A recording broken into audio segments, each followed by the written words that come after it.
Yeah, what is going on YouTube? Lindy Endzone is back again with another video. Yeah, I'm starting to get a little more consistent here. I'm treating you guys pretty well with the back-to-back going on, and I'm particularly excited about this video because this starts my wow, I just lost my train of thought there for a second, but this officially starts my coverage of my Dallas Mavericks. Yeah.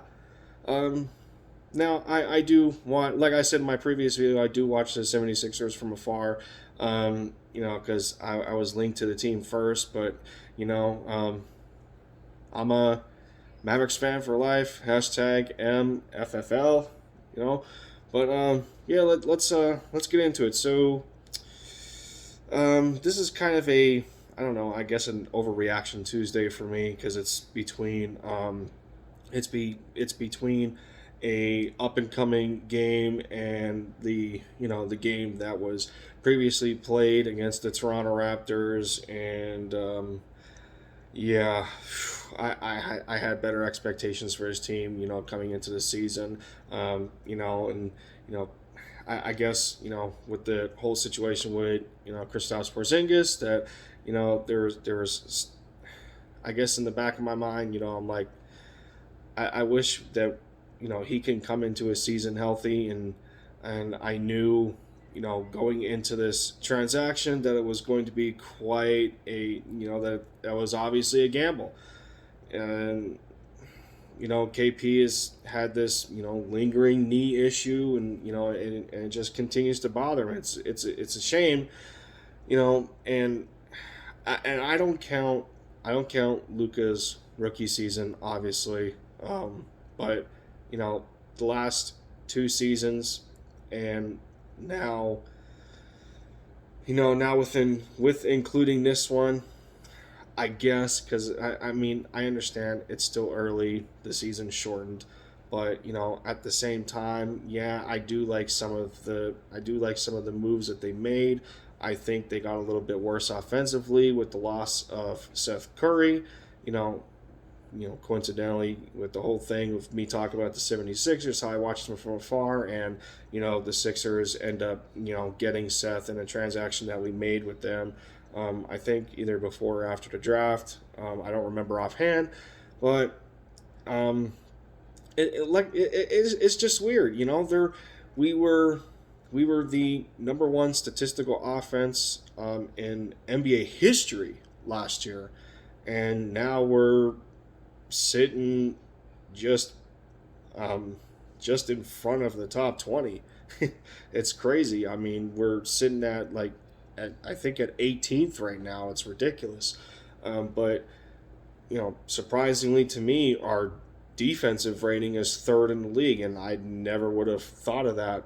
Coming from a team like this, especially for how top heavy offensively they are, especially when we still had some quality minutes given to us from DeLon Wright, and between him and obviously we don't have him anymore either. But last year was DeLon Wright and Finney Smith, and Trey Burke had some great contributions. Luca did his thing. Obviously, man's a walking triple double. He's been, to me, he's been an MVP candidate for the last 2 years. You know, it's sad, man. I'm this is bad. I don't like it at all. I mean, we shouldn't be the 10th seed in the West. To me, we should be fighting for the fourth seed right now, and with this 3 game losing streak, and I don't want to. I don't want to. Like I said, I thought this would be kind of an overreaction Tuesday, and I kind of don't want to do that because obviously we're hurting right now with COVID protocol. We got 4 guys out due to COVID protocol. And one of them was the newly acquired Josh Richardson from the 76ers. He was a good piece for you guys. He gave you a little bit of both offensively and defensively, but he's better known for his defense. And And part of him coming to Dallas was of the prior connection that he had to Luka Doncic. I mean, in such a small sample size in the beginning of this season, their chemistry is pretty damn good. I loved the way I seen them two play on the court, and it kind of got put on hold.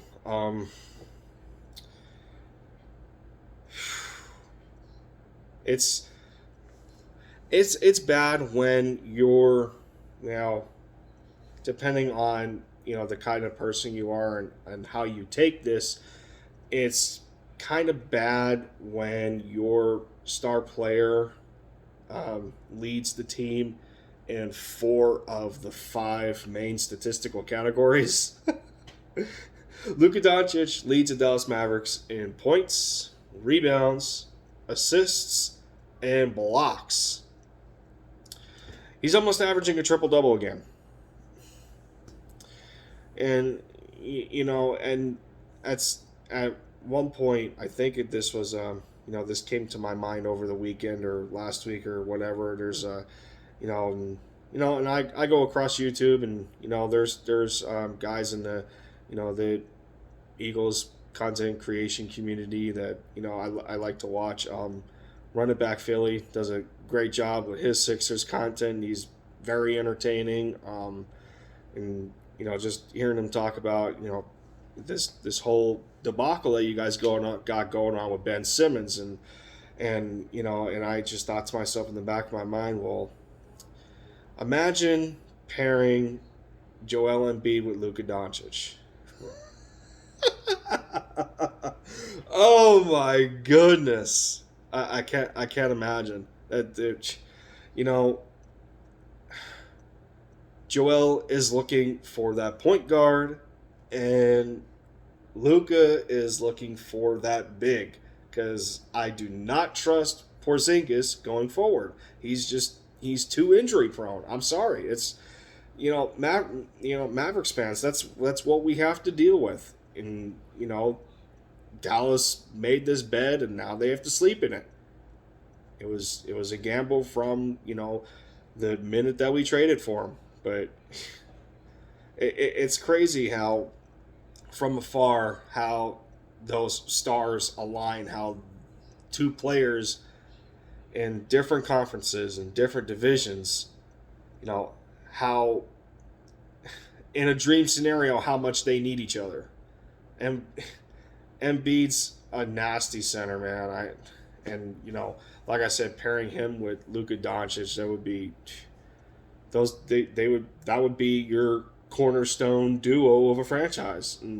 And I get the double unicorn thing that we got going on right now, but with the way I see it, it's just the trust factor is just not there for it's just not there when it comes to Porzingis, and it's a shame. And I throughout these years, I just continue to feel that the Mavericks have not done a good enough job surrounding Luka with the pieces that he needs to make this a winning organization again, because sub 500 records and first round exits in the playoffs just don't cut it. The team's got one title, and it was back in 2011. What are you doing, Mark Cuban? What are you doing? Rick Carlisle, what are you doing? I don't know, man, but yeah, so talking about the Dallas Mavericks ended up playing the Toronto Raptors in Tampa.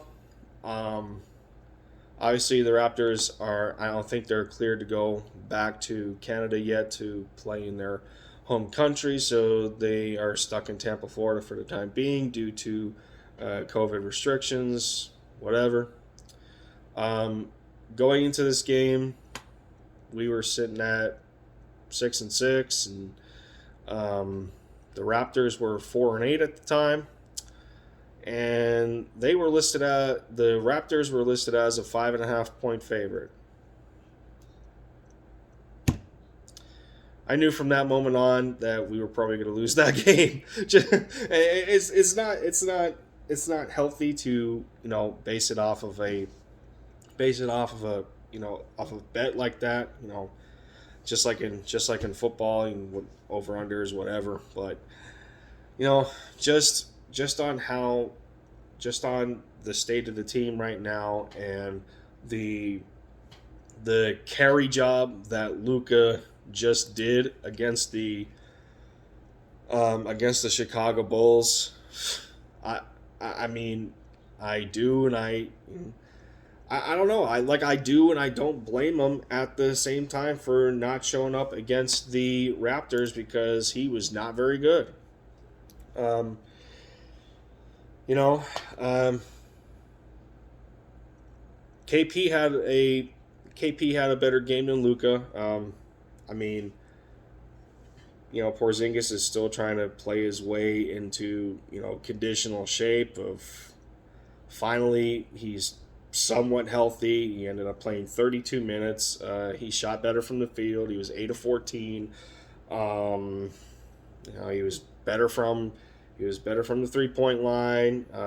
His plus minus was still a -9, as with the rest of the Mavericks against the Raptors.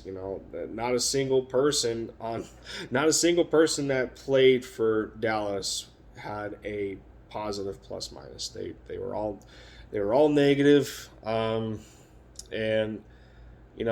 just not even looking at that stat. If you want to go by general statistics, um, if I told you that a team A shot 38% from the field, 25% from three, and I'll give the I'm okay with the free throw percentage. I mean, it was almost 82. That's good. That's a good night for a team, but it just depends on who gets to the charity stripe and how often. Um, but if I told you that a team shot that poorly from the field and that poorly from three, while the opposite team shot 50% from the field and 36% from three, I think it's easy to pick out who won and who lost that game.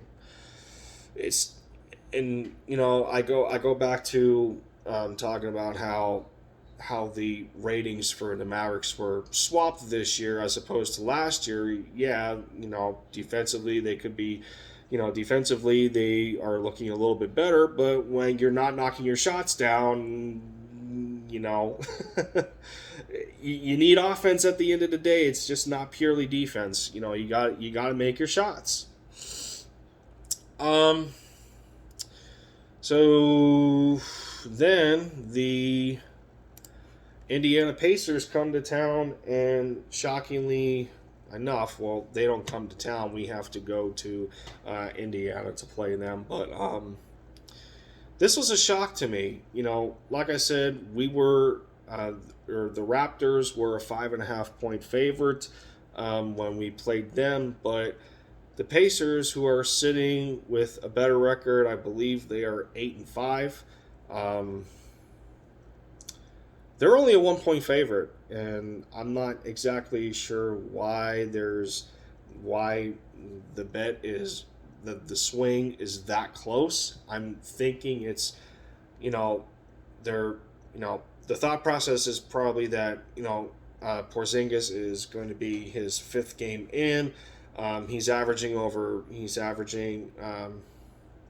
still averaging under 30 minutes, but his last game he played 32.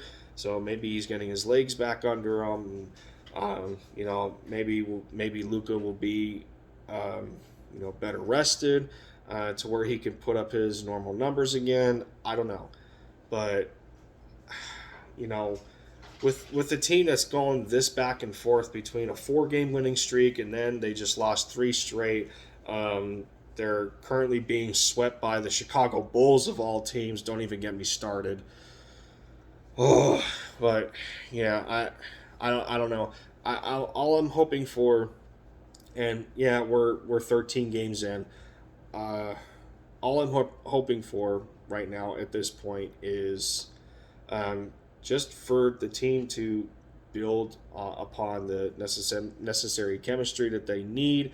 And I like that the rookies are getting. I like that the rookies are getting experience, but they're only being put out there for less than 5 minutes a game, and that just correlates with the issue of our roster depth.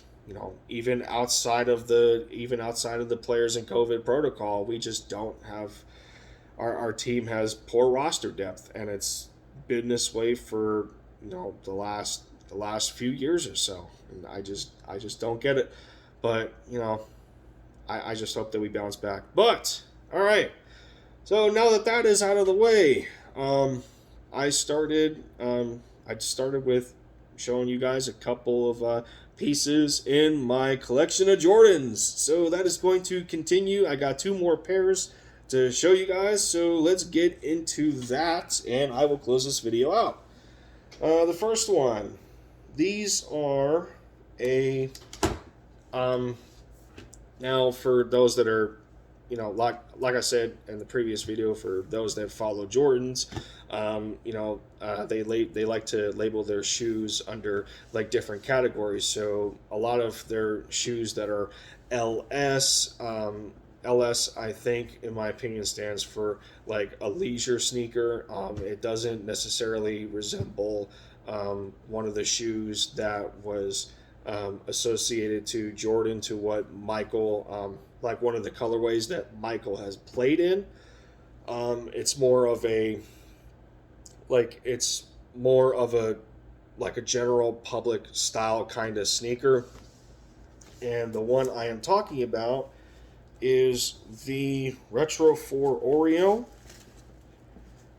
Wow.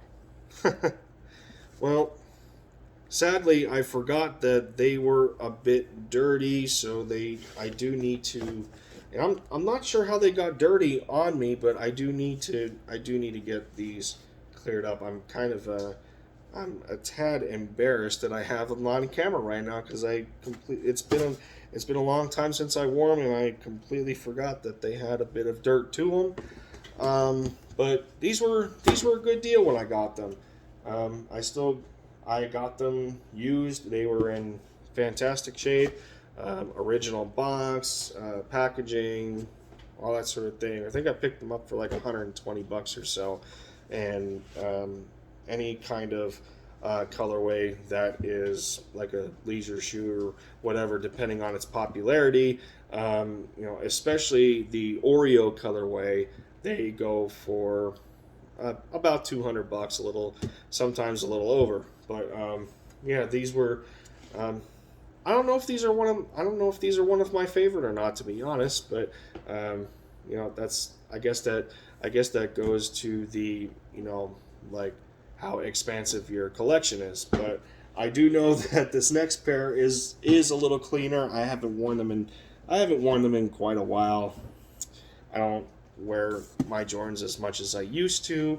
I'm not sure why. I think it's just a means of collecting or whatever. But these, I am a fan of the Retro 5 just by the look of it, and these are the Laney Retro 5s. Obviously, for those that know Jordan, the high school that he went to, these are color coded, and so that's about it, I guess. I mean, I've always liked this. I've always liked this colorway for the Retro 5. I thought it was clean. I thought the color was different. They're not necessarily a comfortable retro, but they're easy. They are easy to wear at the same time. But I guess that is two more